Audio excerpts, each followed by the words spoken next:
Good morning, everyone. My name is Charles Todd, and I am the Deputy Dean of Students in the college. Thank you to all of the parents and family members in the room and for attending our session. Our hope is to provide you with some useful information on successfully transitioning your student to the college. Our goal for this session is to talk about the 4-year partnership that we will have with you as parents. On behalf of the Dean of Students Office, I want you to know that we welcome hearing from parents if you ever have any concerns. We also want you to know that the empowerment of students is everyone's goal.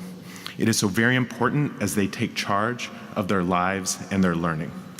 With that, I want to introduce the members of our panel today. First, we will hear from Dr. David Albert, Director of Student Counseling Service. And then we will hear from Sophia Chaknis, Executive Director of Housing and Residence Life and Assistant Dean in the college. Good morning. My name is David Albert. I'm a clinical psychologist and Director of the Student Counseling Service. I'd like to take this opportunity to welcome you to the University of Chicago and to say a few words about something that I suspect is very much on everyone's mind today. I'd like to share some thoughts about letting go. Letting go of our children, even our emerging adult children, is not an easy thing to do. It's especially difficult to do in this era of the smartphone, which allows us to electronically tether ourselves to our children with such seductive ease. Gone are the days of the Sunday evening telephone check-in. Now it's all texts and Instagram and Facebook and Twitter all the time. Now we are able to instantly share pictures with our children of what we're eating for dinner. Never in my wildest dreams as a college student did I envision such a thing, although I must confess that I was never particularly interested in what my parents were eating for dinner. It takes real effort to step back and give our children room to live their lives with some degree of autonomy and privacy. It's harder than ever to do this, but I'd like to suggest to you that it's more important than ever to do this. The metaphor that comes to mind, and it is likely familiar to many of you, is teaching our children to ride a bike. I once asked my youngest son what his happiest early childhood memory was. His answer was very meaningful to me. He said, "My happiest memory is when you were teaching me to ride a bike, and I was pedaling, and I looked at you and realized that you were no longer holding on." His answer surprised me because my son took a pretty rough fall later that day and was covered in cuts and scrapes and bruises, and I felt guilty about that fall for a long time. But he doesn't remember that part. What he recalls is the moment that he realized that he could do this difficult and scary thing on his own. This memory became a powerful one for him.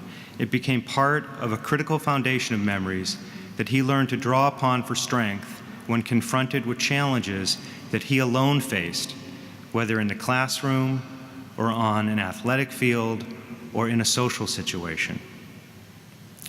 And so later today, when your child approaches Cobb Gate and prepares to enter the Bartlett Quad and join the class of 2022, you will look at your child and you will realize that it is time to let go.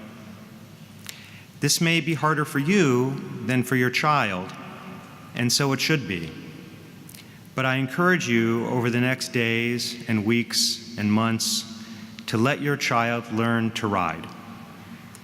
Cheer them on, and when they fall, as they inevitably will, know that we are here to help them up. This is an area where the University of Chicago excels. We have a myriad of remarkable support services in place and available to all of our students. My service, the Student Counseling Service, is one of many examples. So please rest assured that when you leave this campus, your children will not be on their own, but they will be taking a very real step toward independence and self-reliance. And I am confident that one day they will thank you for this most precious gift. Thank you.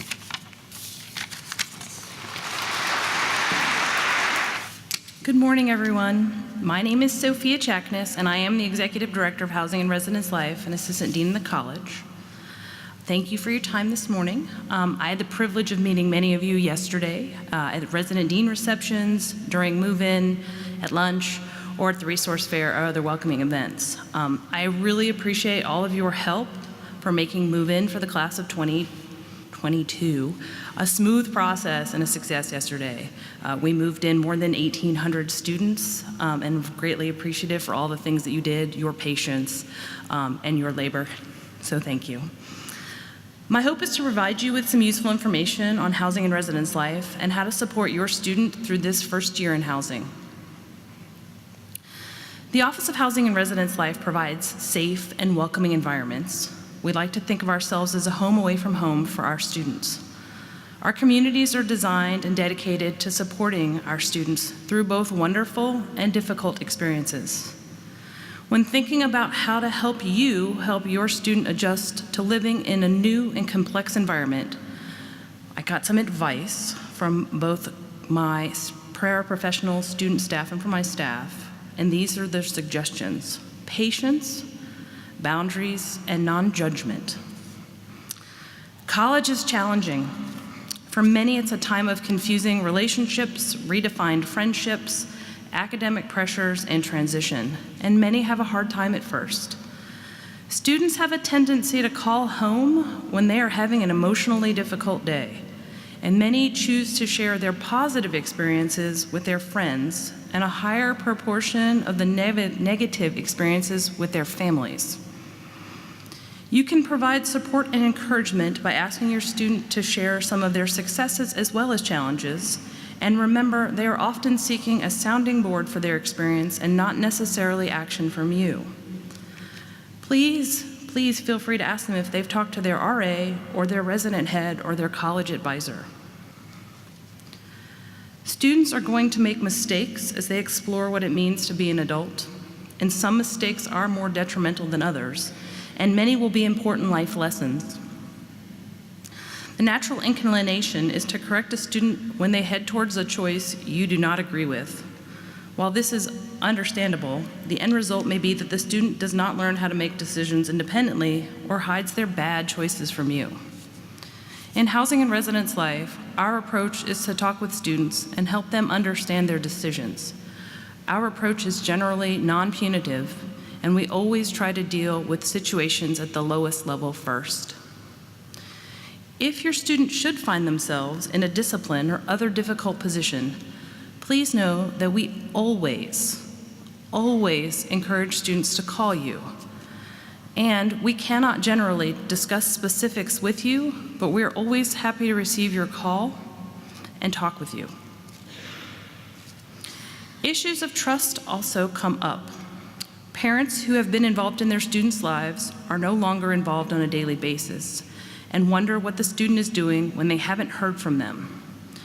In addition to safety concerns, they worry about choices being made in other areas. Our experience indicates that students occasionally make unwise choices, but most maintain their value system and the skills necessary to make smart decisions. As part of the trust we are building with students, the resident head staff, whom hopefully you all met your student's resident head, however, is primarily with your student. Please call your student's assistant director if you have concerns or questions or need help. As Dr. Albert said, advances in technology, such as cell phones and social networking websites, means students and parents stay in touch on a daily basis. Which was far different from when I was a student, when I called my parents that Sunday evening call once a week. And I'm told people got care packages. I didn't, but I know they happened. Parents can help by maintaining a healthy distance and encouraging students to utilize the resources and people in housing and residence life in the college. Set a time to check in with your student, one that you will both agree to keep. Remember that as students navigate the college and the university and begin to grow, they may call home less. This is not uncommon, and it is healthy, and you are not alone. The resident heads note that by spring quarter, first-year students seem to no longer need them the same way or with the same level of frequency. As you may have noticed yesterday while moving in boxes and suitcases and things, there appeared to be no vacancies. We are full, real full. So to that end, I want to highlight an area that may come up with your student, and that's potentially roommate or neighbor if you're living in a single conflicts. It's a very common experience for students in the residence halls to adjust to life with a roommate. Many students come to campus unaccustomed to having to share study or sleep space, and life in the residence halls provides a very different experience. We recognize that transition from life before college to life at UChicago is full of hurdles and challenges, but life with a roommate does not need to be an unnecessary challenge, and in fact, living in the residence halls with a roommate during the first year can be great preparation for living with roommates and housemates during the rest of their college years and beyond. Resident heads and RAs are great resources for residents that are struggling with roommates or neighbors, and these staff are able to help roommates and neighbors communicate about differences, find reasonable solutions to conflicts, and understand when somebody's expectations are unreasonable. I encourage you to talk with your students about the importance of taking responsibility for their experience in the hall. If there's a conflict in a room or somebody is struggling to communicate, the resident staff can be very helpful at providing tips and tools to make communication easier. Roommate disagreements can usually be resolved through communication. Housing and Residence Life employs a large professional, paraprofessional, and student staff to operate its residence halls. That includes resident heads and RA staff who deliver academic support and help cultivate house community, leadership, provide resources and guidance, and challenge students to think about their community and how they impact it. I hope also that you had an opportunity yesterday to meet with your student's assistant director. They were all on site yesterday helping to support move-in. They are live-in professional staff who supervise actually the resident heads and the RAs in the community. They're on a rotating on-call for campus and are available for you to connect with if you have concerns about your student and how they're doing in housing. Our staff offers residents an environment that is safe, supportive, and fun, while also providing many opportunities for academic development and personal growth. I'm certain I could offer many words of wisdom regarding successfully helping you and your student navigate this new and exciting time. But we are poised and ready and to engage with you and your students in this endeavor. So thank you very much. Again, I want to welcome you all on behalf of the Dean of Students Office in the college. Right now, I want to talk briefly about the role of our office with students and with parents. The Dean of Students Office consists of a team of advisors and deans. Our advisors are full-time professional advisors who work with students throughout their 4 years.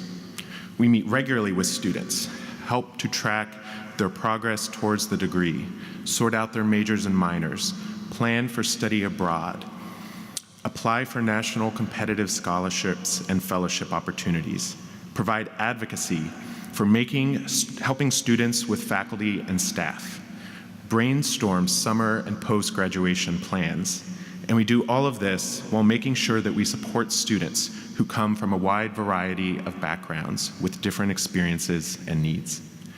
We certainly meet with students often and provide a lot of support, but we also consider our students to be responsible young adults.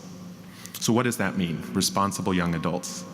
First, it means that our conversations with them are confidential, and in fact, by law, they cannot be shared without express permission from them. Parents who want to know how their student is doing are encouraged to ask them directly. As a rule, the Dean of Students, our deans and advisors, will contact students if we have communicated with you. Our primary relationship is with students, and so we never want them to feel that we have gone behind their back. Our goal is that students take charge of their education and their learning. That is part of being a responsible young adult, and our advisors and deans are going to work closely with them to help them do that. So that is our role with students. Now, in terms of our relationship with you as parents, what does it mean to treat them as responsible young adults and helping to empower them to be independent? With parents, we hope to have a partnership in seeing that students have a successful and productive college experience. Through the residential house and advising systems, we provide a substantial safety net for students, and we will certainly contact parents if the college is aware of a health or safety issue that poses a significant danger to the student or to others. Parents can partner with us most effectively by being patient and supportive to their student. Encourage them to ask for help if they need it. When parents are too quick to jump in and try to manage their students' issues, it prevents them from learning and from growing. If your student reaches out to you and says that they don't know what to do about a situation, we have found that it is not effective for you to contact us or the dean or advisor first on your student's behalf. Remember, our joint goal is for your student to grow into a self-sufficient adult. So when your son or daughter says they don't know what to do about a situation, the first thing you should ask them is whether or not they have talked with their advisor or their resident head. Continuing with Dr. Albert's bike metaphor, we strive to allow them to attend to their own skinned knees. Finally, our college programming office sends out a lot of materials, the family newsletter, calendar, other updates. For you to receive these, it's very important that your students have updated their parent contact information in their My UChicago portal. So encourage them, if they haven't already, to go in and make sure it is all up to date.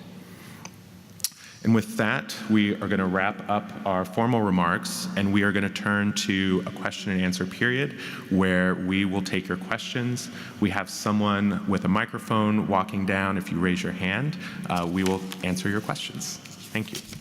Just maybe I could ask Housing and Student Life. I just want to clarify about whether parents should ever contact the RAs or any of the resident staff. I thought you had said under certain circumstances that might be permissible, but then I just heard, well, you really shouldn't, do that at all. Could you please just clarify?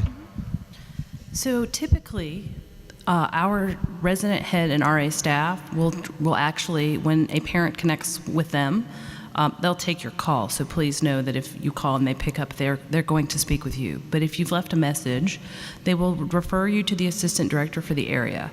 And the reason we do this is not because we don't want you talking to resident heads or RAs, but we found it very successful that students are much more likely to share information with their RA or their resident head if they believe that that relationship is primary and that parents aren't, in fact, checking up on them with that person. So to that end, our preference is that you reach out to the assistant director for your student's community, and all of your student's community assistant directors are actually listed on the housing website. So you can get their direct office lines and their emails. They are listed there, and we will return calls and connect with you as best we can and as expediently as possible. Thank you. I'm curious about what is the most common type of issue that you see among first-year students? Were you looking at me? So I oversee the counseling service. We provide counseling services to all eligible students here at the university. We see a little bit of everything. I have to say we're a busy counseling service. Like most of our peers, we see a significant percentage of our students. We think that's a positive thing. We think that it's always a good thing when a student reaches out to get some help, even if that help is just sitting down one time with one of our counselors in a private and confidential space to kind of think something through. Most of our students come in because they're feeling worried about something, or maybe their mood is a little bit off, or maybe there's some just developmental challenges that that we expect with emerging adults. Somebody who's never had to share a room before, or is having some challenges in a personal relationship, or is used to being the smartest person in their classroom throughout their lives, and they get here and all of a sudden, they're not that person anymore, and it's really challenging, right? And so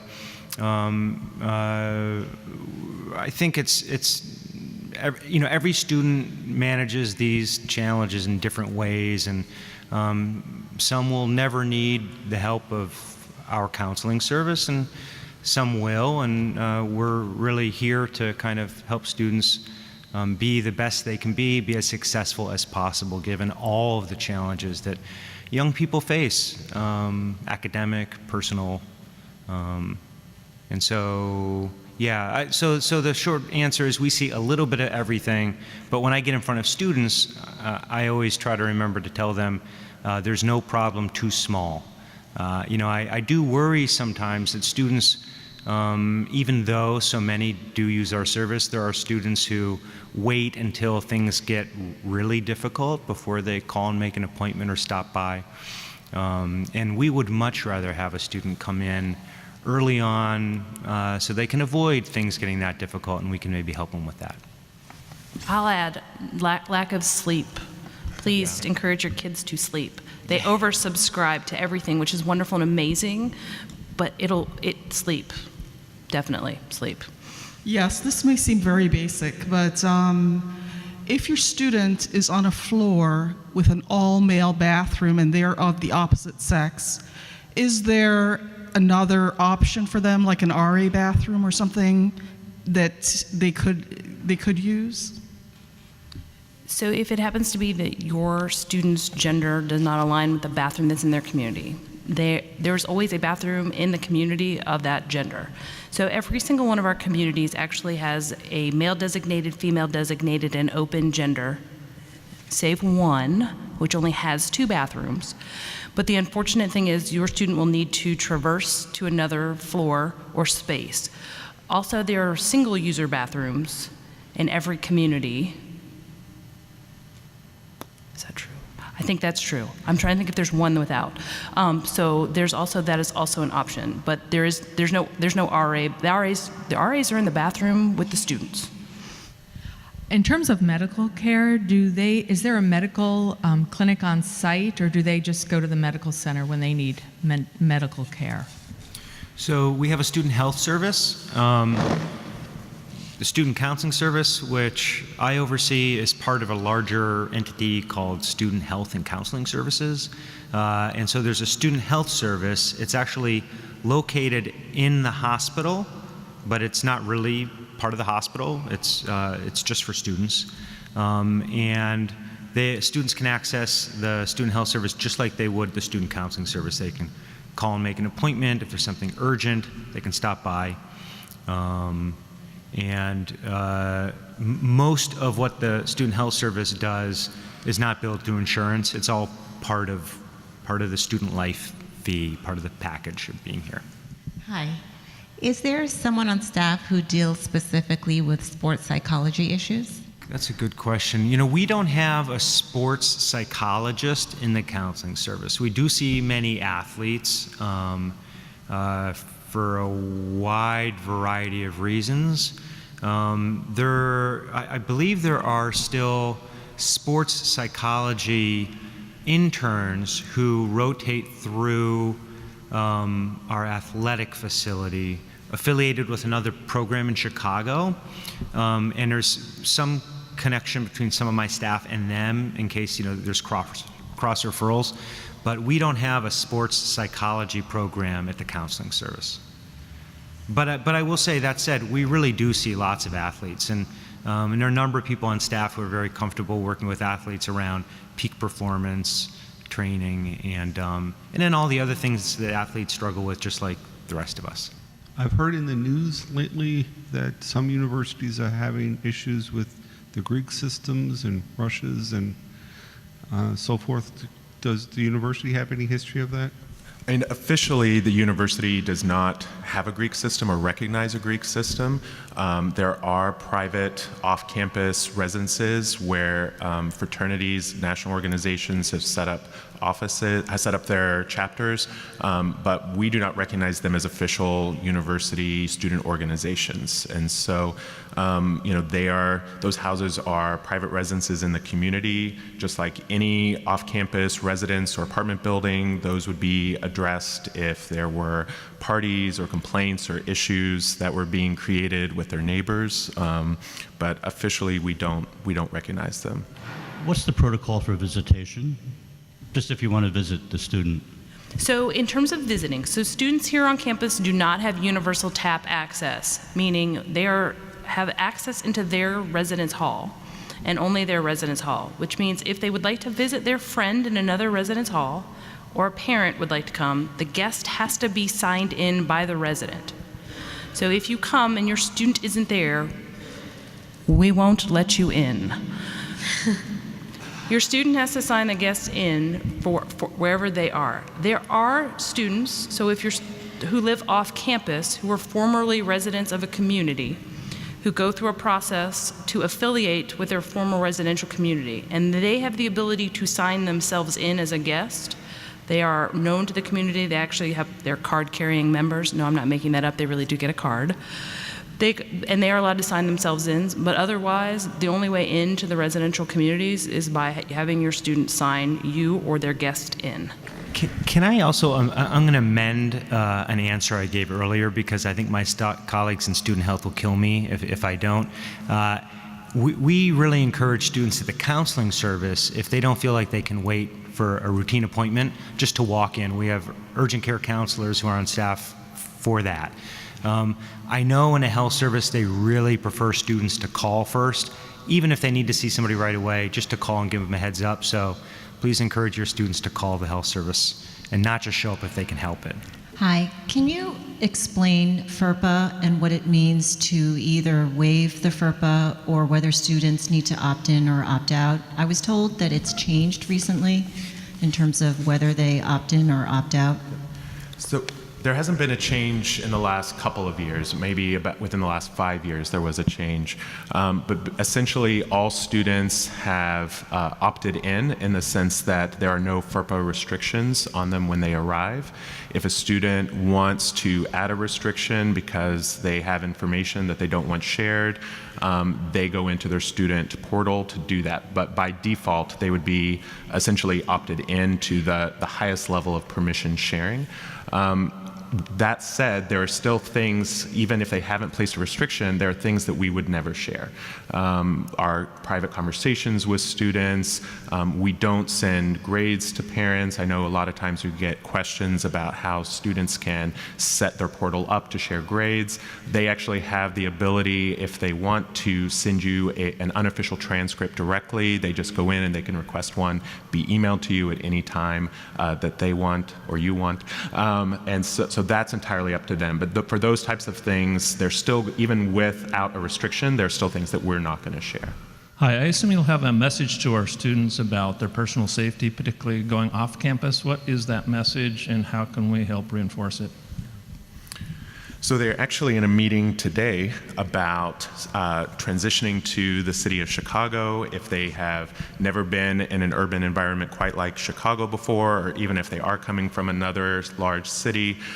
We spend time with them today in their city life meeting talking about safety, about being aware, about accessing things like our free shuttles that we have in Hyde Park. We will tell them all about the app that they can download, which shows them at any time where the shuttles are, how to use those if they are coming back from the library late at night.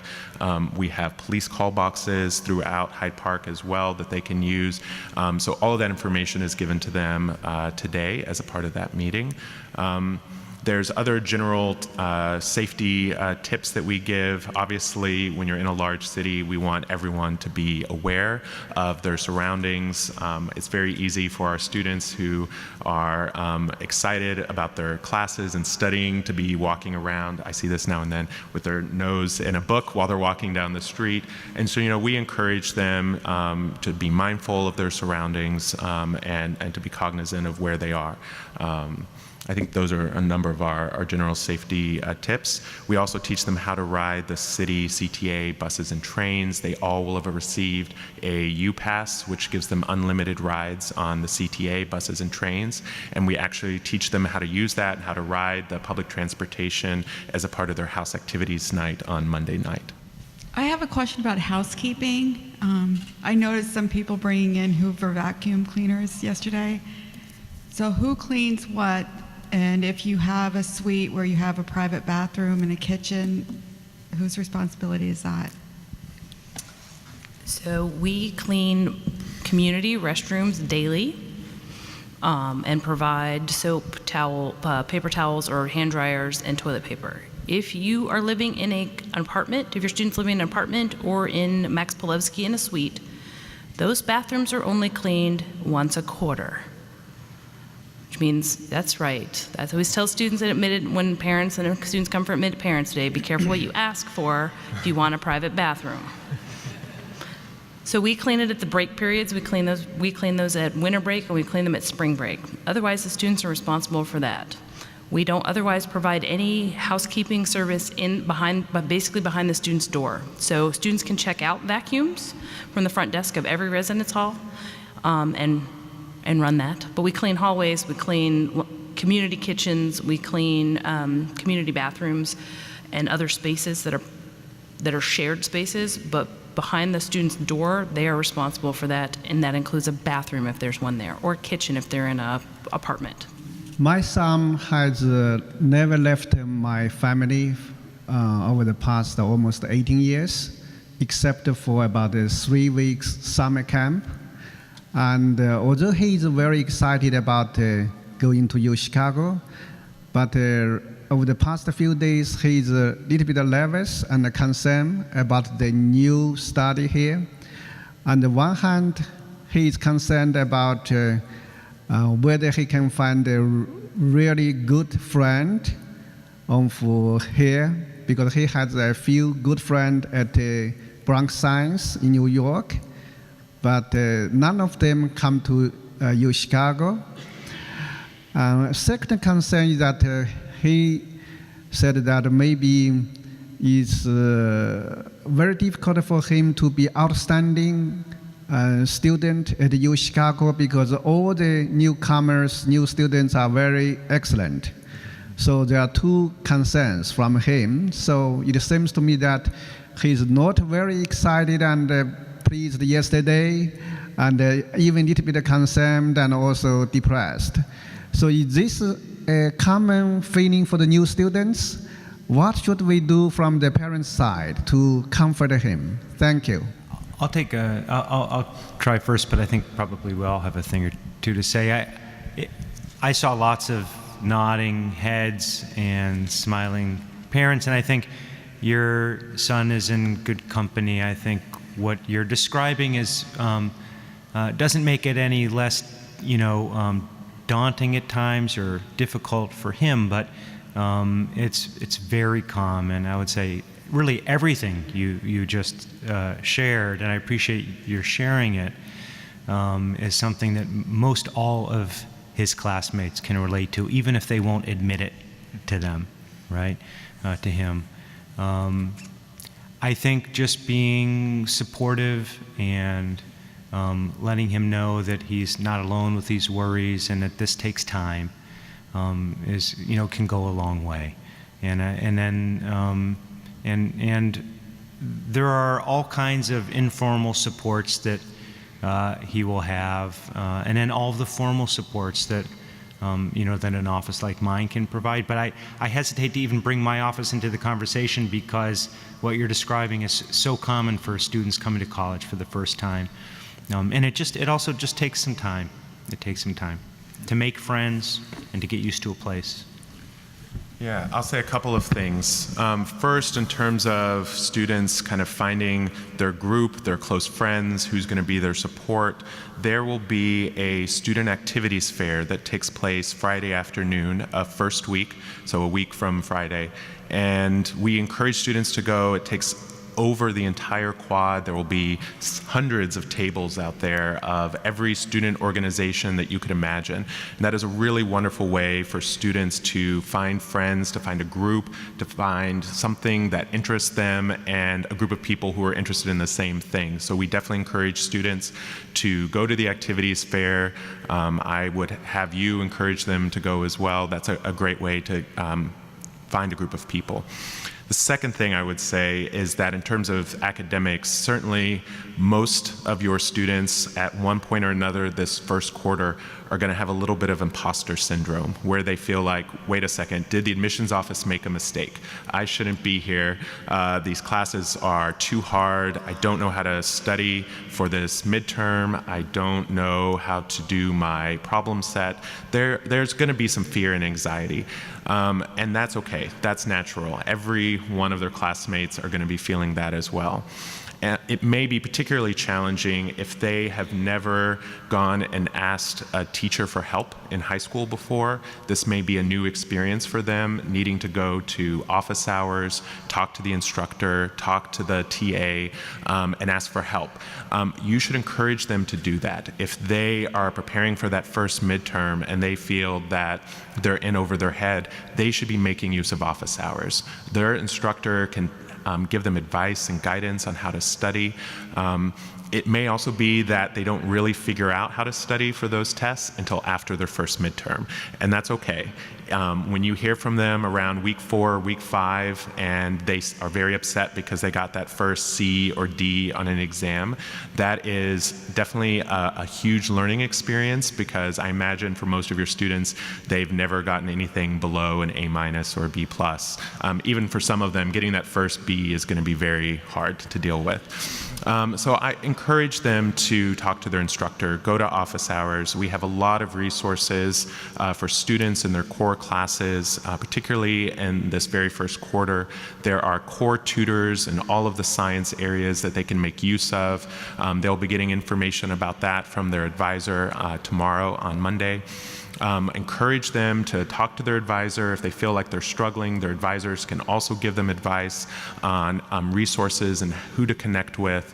And then the counseling service also offers a program around study skills as well that's very useful. If they are trying to figure out how to study for college, they will soon learn that tips that they used in the past just aren't going to work for them anymore. The volume of information, the level of it, the pace of the quarter system, that they may really have to change the way that they previously studied and managed their time. So I would encourage them to make use of that as a resource as well. And I'll also add that, as Dr. Albert suggested, it's very commonplace for students to feel that. One of the really wonderful things about the orientation week period is it's almost entirely first-year students who are having a similar experience, which means that the returning students are in their communities. The OAIDs and the RAs are there to help connect them also and help support them as they find one another, and the connectivity, either I'm in their residential community, their actual house, or in the building someplace else, or through a variety of activities. So it's meant to really build community. And so I would tell you to encourage your student to be open to things and try it. Enjoy house activity night. Go to the resident dean activity night. There's lots of places to meet lots of different people from lots of different places and find friends and connect. Yes, I have 2 questions. First, almost everyone at home has said, wow, why does UC start so late? And I'm looking for a good, brief explanation to tell people. And the second thing is, at least according to our daughter, it looked to her like orientation is over on Wednesday, but classes don't start till Monday. And I think she's not comfortable with just 5 days of doing nothing. Is there more stuff that goes on? Thank you. Yeah, good questions. So orientation does go all the way through next weekend. So depending on what she was looking at, I'm not sure which version of the schedule. If they haven't already, they should download the orientation app from the App Store. They will need to sign into that app with their UChicago, their sign-on. That will give them their appointment card with all of their specific information, dates, locations. It is true that as you move through the week, there are fewer required required activities, but there are certainly a significant number of optional activities, and those are optional because they're geared to different students' interests. So if your student is interested in pre-med, if they're interested in one activity or another, right, all of those will start to crop up as you move later through the week. So they should definitely download the app, they should sign in and figure out when all of their required sessions are. In fact, some of our most important traditions, I think, aren't even taking place until Thursday. We have our Aims of Education. There's events that go all the way through Saturday. So I think they actually only get 1 day's break between the end of orientation and when classes start. In terms of starting so late, we are on a calendar. I believe we follow the Gregorian calendar, I've been told, that every so many years we end up with a start date this late. We're going to be on this schedule for about the next 3 years, where we're not starting until the end of September, beginning of October. But if you go back through our calendars, you'll see that every so many years it happens to fall at this time. And that has to do with a number of things around different holidays and other things that are taking place on the calendar. So that's the best explanation I can give you for that late date. Well, and I would just add, this is, I guess, there may be a question of why are we on a quarter system, which is a different question, but related. You know, we start late generally because we're on a quarter system, and you should know that means that there's a certain intensity throughout the academic year, which is definitely a real thing. I mean, 10 weeks is not a lot of time. And so that it is true that I think for students who haven't experienced that yet, and that's virtually all of your students, that's also an adjustment because you blink and you've missed a tenth of the quarter, and the pace is really something. I would say. Hi. My child at this point is planning to pursue a career in academics, and so 2 parts to my question. The first is, in terms of the advisor, is that an academic advisor or is that a just general wellness advisor?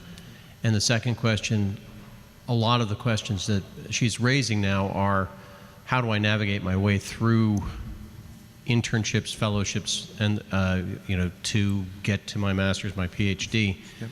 God help me. Who does she speak to in those matters? Yep. Thank you. Great questions. So every student's assigned an advisor in the college, and that is an academic advisor. They do holistic advising, so they will talk about a lot more than just academics, but certainly primarily academics. That advisor hopefully will be with your student for all 4 years.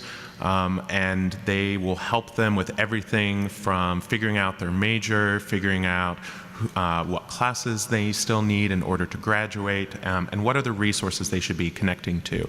So their advisor, first of all, is definitely a primary resource for thinking about what's coming after graduation and what else they should be doing.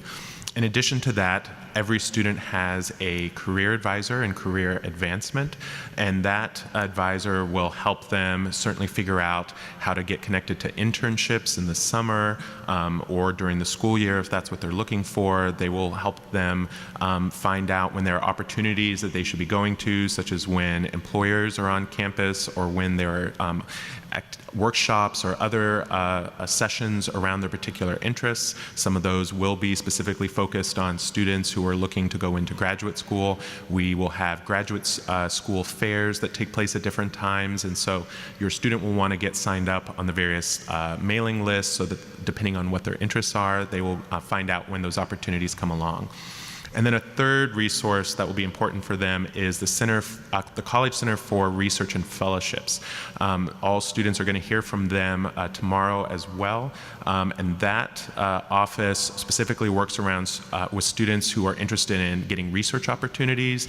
And that I know will be relevant for many of your students, whether they're going on to grad school or industry or something else. And so we encourage them to connect with that office as well.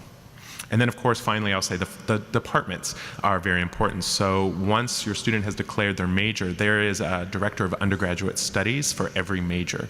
And those are faculty who will work with them. If they are thinking about going on to graduate school in that particular field, they will give them a lot of very specific advice about what they need to know, how they need to plan, and so on. So lots of resources for them to help them navigate. We've heard from our daughter that she particularly is a little intimidated asking an adult for some assistance, and we certainly will encourage her to work through that. I think that's an important part. But are there student age, people their age that they could go to, particularly around academics? A professor is not always the easiest person to kind of build a relationship with. Yep. Could you help suggest some people that they may want to talk to academically and other areas? Thank you. That's a good question. We definitely see a lot of students certainly talking to their RAs or upperclassmen that live in their residence hall with them. That we see is definitely one of the natural places that they'll turn to, because those will be people that they start to develop relationships with and trust very early on. So definitely a resource to talk to. They will often have many of their classes a TA who is themselves a student. That might be an undergraduate student or a graduate student, and a lot of times the TA may feel like a more comfortable place to start rather than going to their professor. So we encourage them to use that. All of your students will be in a humanities class for their first couple of quarters, and the humanities classes have a writing intern assigned to them who's a graduate student, and those writing interns will be very helpful and important as they work on their first assignments, their papers. If they're in math, which 90% of the students are in their first quarter, they will have TAs in those courses. So there's definitely a lot of folks that they will have at their disposal. If they make use of the core tutors, those are all students.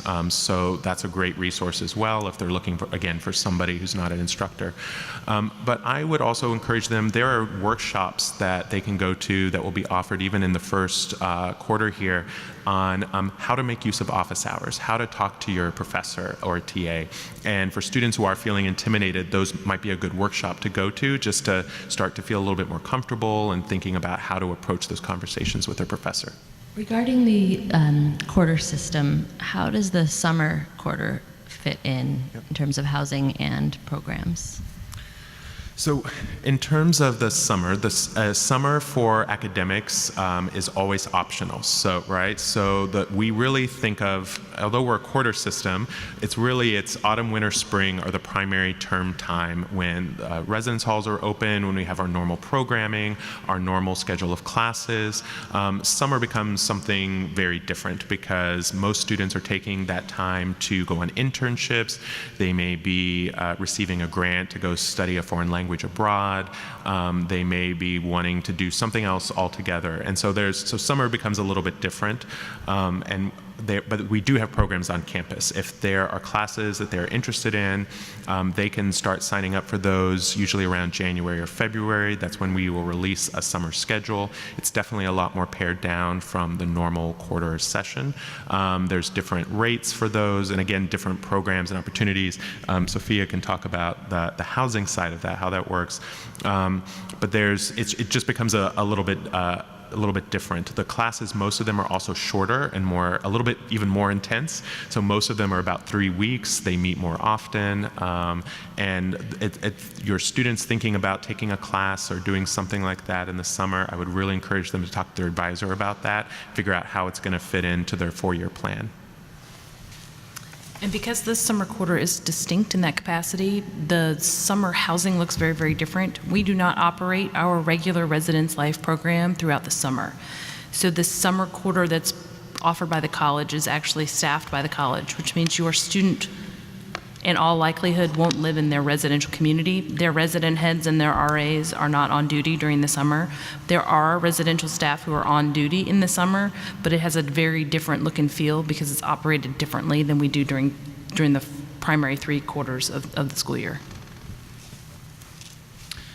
Hi, I'm wondering if there are particular signs that we might need to look for that would indicate our student needs more support and we should get in touch with you guys.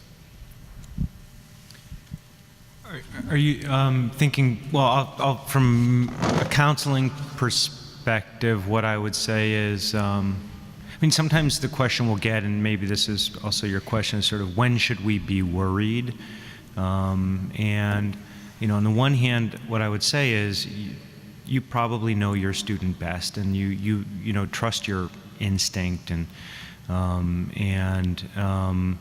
but that sometimes isn't a very helpful answer. So it's really hard to know, but if you notice any, by the way, most of what you see during this period of adjustment to college just kind of gets better on its own. So, but there are times where a student is, you know, struggling maybe more than they need to, and really can benefit from some outside assistance from our counseling service. And those tend to be instances where, you know, maybe what you're noticing is you're not really hearing after a month or 6 weeks that your student seems to be connecting with anybody. And maybe we know of things like what Charles mentioned earlier, opportunities to connect with other students that your student may not even be aware of.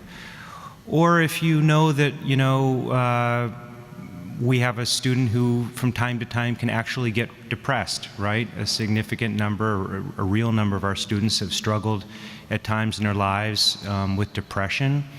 And there are sort of signs to watch out for, either sleeping an awful lot or sort of disengaging in general. And if that persists for an unusual amount of time, I would encourage you to suggest that they stop by our office or call and make an appointment. And so, you know, honestly, it all varies very much by an individual. I think, as I'm talking, probably one of the most helpful things I think I can share with you is you all know now that we have a student counseling service, right?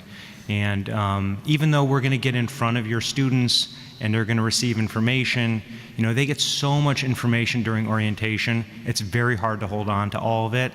And so just making sure that they know that there's a counseling service that's available to them and that many of their classmates are using, whether they're aware of that or not, can be really important and very helpful. So if nothing else, you know, make sure they know that we're here for them, and that we're a private, you know, and confidential service, so they can make use of us, and you won't know, and their advisor won't know, and their friends won't know, and that's a very powerful thing for students to know that they can access that kind of help and have it be a genuinely confidential, private source of support. So I just wanted to address the concern about kids making friends here. We had the same concern for our daughter. She didn't know anybody that came here, and I think she's probably the only, at least first-year student from the state of Montana. So, but she came out for the Q program where she met the other Q kids and international students last week. And by yesterday afternoon, she couldn't wait for us to leave so she could go hang out with her friends. So you guys all have great kids, and they get along great, and they look out for each other. And so it's not a concern for us anymore after a week. This is just a general question. This is our firstborn, who's now a legal adult. If our son were to be injured, like a bike accident, or traveling abroad and injured and not able to make health decisions for himself, is it by default that we would be able to assist and provide decision making, or is there something we need to do affirmatively in advance, like paperwork? No, there's no paperwork for that. If your student was in a position where they weren't able to make any of those decisions necessary, we would be in touch with you immediately to let you know. So there's nothing that you would need to do there.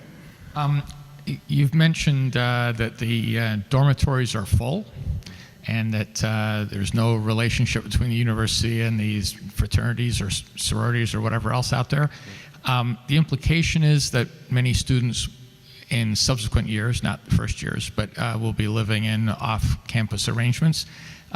What support, if any, does the university provide for students in the course of navigating that transition to outside of housing?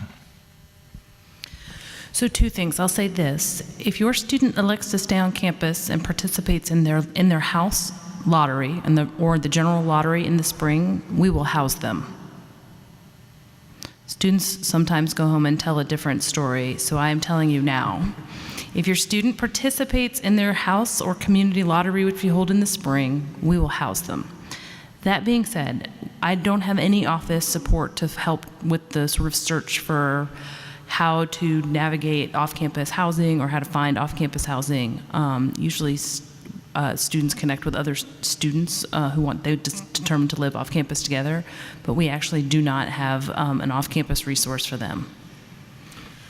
There's the Office of College Student Success every year offers workshops for students who are wanting to move off campus. I can't quite remember the title of it. It's something about transitioning to off-campus housing, and they discuss things such as managing a budget and the types of things that they maybe haven't thought about that are go along with having their own apartment off campus. So there are some workshops that are offered by that resource every year.